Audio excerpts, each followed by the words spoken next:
காலில் ஒரு முள்ளு தச்சா கண்ணு கலங்குது, கண்ணில் ஒரு தூசு பட்டா கைதான் ஓடுது. சேவல் அன்று கோடு கிழிச்சு வேலி போட்டது, வேலி தாண்டி கோழி போக வேளை வந்தது.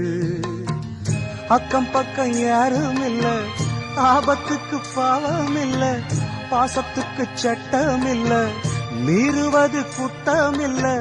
பாசத்துக்கு ரெக்க முளைச்சு பறந்து போகுது தன்னால. சம்சாரம் அது மின்சாரம், சம்சாரம் அது மின்சாரம்.